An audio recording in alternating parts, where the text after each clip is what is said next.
Good morning. So today I'd like to cover the first part of a weight loss video series that came in from a question I had from a member a couple of weeks ago. So I've been kind of poring over the research, I've been putting together all of my best resources and making sure that I can turn this into something that gives you a lot of clarity when it comes to weight loss and the actions that you need to take to get better and more consistent results. So the question from my member was, why is it so hard to lose weight when comparatively it's so easy to gain weight? And it's a very, very valid question. And I know that I work with a lot of ladies and women in the gym, and I know that they go through various different struggles with kind of getting their bodies to respond to the actions they're taking with weight loss. And we do a nice mixture here of exercise, of mindset work, of nutrition, and generally looking at health and well-being as the foundation for getting better results. But often we hit these plateau points. Sometimes we can't even get the weight loss started.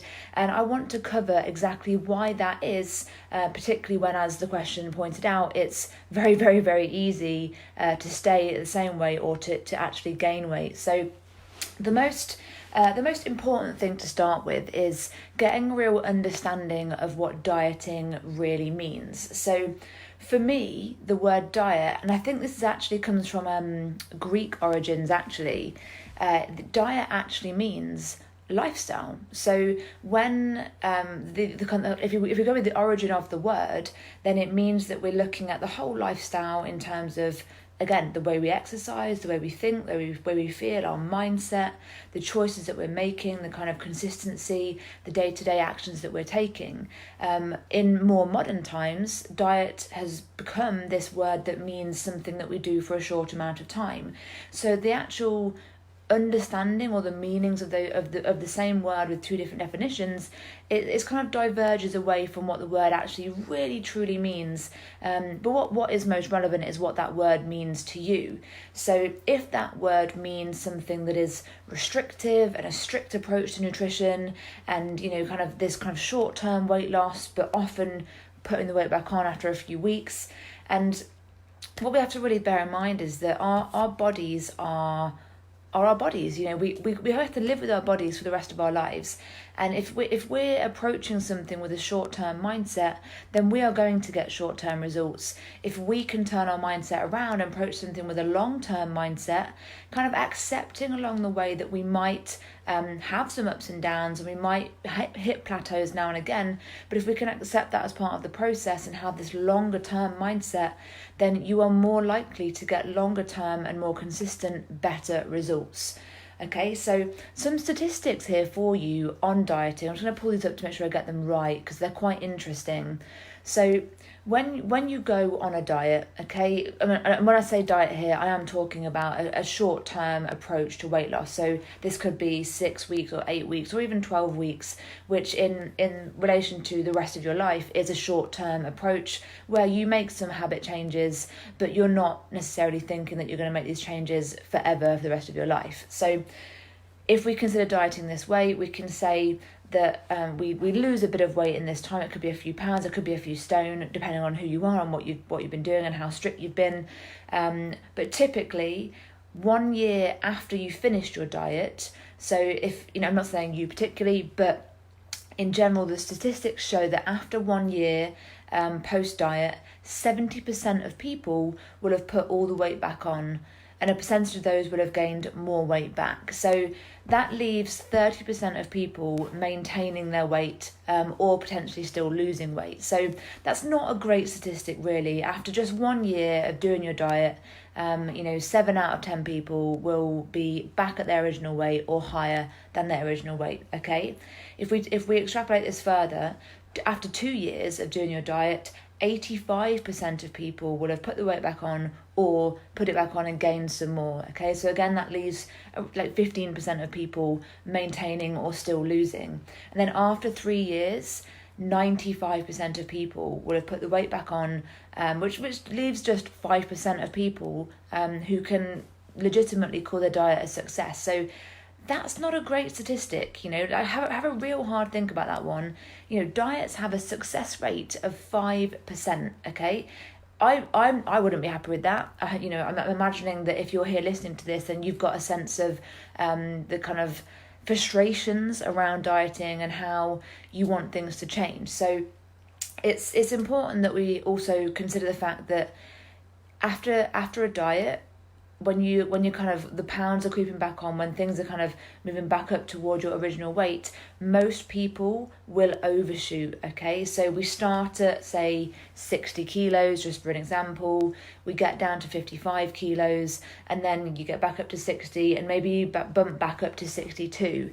And if we keep doing this, if we kind of participate in this yo-yo cycle where, each year we do a diet, or we do 2 diets a year, we could go from 60 down to 55 up to 62, then from 62 down to say 58 back up to 65, from 65 down to 60 up to 70. You can see how this over time becomes this kind of problem and a cycle, or a yo-yo effect, if you were, kind of going down, going back up, and then overshooting, and then kind of repeating this as we go along over the years and decades that we're trying to do this. So for me, one of the major downfalls of dieting is that they are too restrictive, okay? There's so many rules, there's so many regulations, there's so many things that you have to remember, and generally they don't do a great job of allowing you to factor in your social life, events like weddings, birthdays, parties, occasions like Easter, Christmas, all these times where we have lots of social occasions, we have lots of times where we'll be potentially breaking the rules of the diet, which doesn't leave us feeling very good, okay? So if we not only have the frustration of kind of struggling to lose weight, but if we also have the frustration of feeling like we're failing and breaking the rules every single day, then it's kind of highlighting to me that the rules that you're trying to impose upon your lifestyle, they might not be perfect or right for you, okay? So there's no denying that in terms of the approach to losing weight, diets have got the very basic concepts right. Yes, a calorie deficit is needed in order to lose the weight, but generally they tend to be too strict, the rules tend to be too harsh and too restrictive, and it kind of doesn't factor in the rest of your lifestyle when you consider family, friends, events, occasions, parties, etc. And what we have to really think about is that these occasions and events and things, these are things that are going to be happening for the rest of your life. Your birthday rolls around every year. Christmas rolls around every year. People are always getting married, and you're always going to have somewhere to go where food is going to be part of the equation. So we need to reach a point in your confidence where you feel that you've got a set of guidelines that really support you, and flexible guidelines, I'm going to say, because if we have strict and rigid rules, even strict and rigid guidelines, then it doesn't allow us that flexibility, that wiggle room to have a little bit of something that we really enjoy that might not be on the everyday nutrition list, but it's something that you want to incorporate because you just enjoy it. For example, a mince pie at Christmas, or some Christmas cake, on your birthday. You wouldn't necessarily eat cake every day, but you might want to have a bit of cake on your birthday or your kid's birthday, So we need to have a set of guidelines really that we develop to suit our own approach to lifestyle, that allows us to still lose weight and maintain that weight loss rather than this kind of dramatic weight loss and overshooting. So what we also need to bear in mind is that diets typically don't come with a lot of kind of emotional or psychological support, and from the ones I've seen, they also don't really come with a lot of education on hormones and biology and all the things that you really need to understand about your body and how weight loss really works to give you the best shot at losing that weight and maintaining the weight loss. So it's what I'm really trying to get to is that diets don't really teach you how to do this long term. Okay, the diet that you're following, or the diets that you followed in the past, it's teaching you a set of habits that work short term, but beyond the amount of time that you spend on the diet, whether that's 6, 8, 10, 12 weeks, whatever it is, you're not really being taught, you're not really understanding how to extrapolate those habits and phase them into your normal life. Because what it tends to, the kind of the mindset around dieting tends to be that you're on the diet and then you're off the diet, okay? And on the diet means you're working really hard and you're being really strict. Off the diet tends to mean that you're going back to your old ways and generally regaining the weight back, okay? So what I want to try and teach you about, firstly, over the next few videos that I do, is the biology and the hormonal impacts of weight loss. I want to teach you about the systems in your body and how your body responds to this kind of dramatic calorie deficit and all the things that you try to do when you're dieting, okay? So I won't be going into that today. What I want today to be is just an introduction to the ideas here and not a slam of dieting, because there are people that can do diets and they work really well and they last the rest of their lives. So like I said, a success rate of 5% isn't great, but 5% of people are making this work for them. So what I'm going to suggest to you is that you take the principles of dieting, which I will teach to you over the next few videos, and make sure that you learn and understand how to develop those principles and adapt them to work in your lifestyle. You don't have to make you don't have to imprint or kind of force a diet plan to work for you if some of the things in that diet plan don't seem right to you. What you can do is take the good principles of the diet, if there are any, and I will help you to understand where those lie, and then look at your lifestyle and merge the two things together, okay? So we're looking at the principles and the foundations of really good kind of nutrition, health, and then phasing that into your lifestyle, where I am sure that you've got some good habits, okay? I'm sure that you're not just kind of going through life and, being irresponsible with your health. So I'm sure that you're doing some good stuff. So it's about phasing the approach that you're already taking with the approach that might be kind of more scientifically kind of better, and phase those two things together and make the whole thing really work for you, okay? And it's got to be something that you can see yourself doing for the next 5, 10, 20, 30 years, okay? And I'm not saying that what you develop here has to be exactly the same for the next 30 years. What I'm saying is the principles that you learn, the education that you give yourself, the way that you understand your body and your mindset and how this works, that is the foundation that I want you to have for the rest of your life. What you choose to eat and what you choose to do and the way you choose to kind of behave and the choices that you make, that can change over time, okay? I'm not saying the approach that you take has to be exactly the same, but the founding principles, the guidelines that you set yourself, these are some things that could really, really serve you long term if we set them at the right level for you, okay? So if right now you can't see yourself doing your current habits and your current lifestyle for the next, say, decade, then it might be time for just to rethink things a little bit, okay? So sometimes it can be really hard to let go of a diet. Sometimes it can be really difficult to let go of the way you've been doing it. And the idea really that there's a magic kind of answer for your weight loss problems, okay? And this is what diets are selling to you. Diets are trying to tell you that they are the exact answer to your problems. And when you do their diet, you should get all of the happiness and all of the confidence that you're really looking for. And when you don't, you blame yourself. You never blame the diet, you blame yourself, because the diet promised something and it was you that wasn't able to fulfill it, okay? And this is where the psychology of dieting really bothers me, okay? I don't want you to blame yourself anymore. I don't want you to kind of look back at your dieting history and think badly of yourself, okay? You were always trying your best. And just because that diet was perhaps too restrictive or too strict or just didn't work for you at the time, it doesn't mean that you are to blame, okay?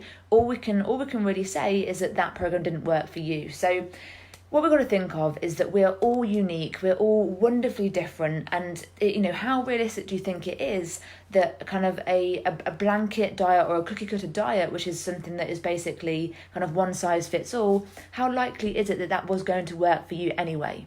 So let's bear that in mind. Let's kind of appreciate how wonderfully unique you are, and let's start to develop the idea around building something that is personal to you and that also factors in your family, your friends, your partner, so it's not leaving you on the outside of social occasions, okay?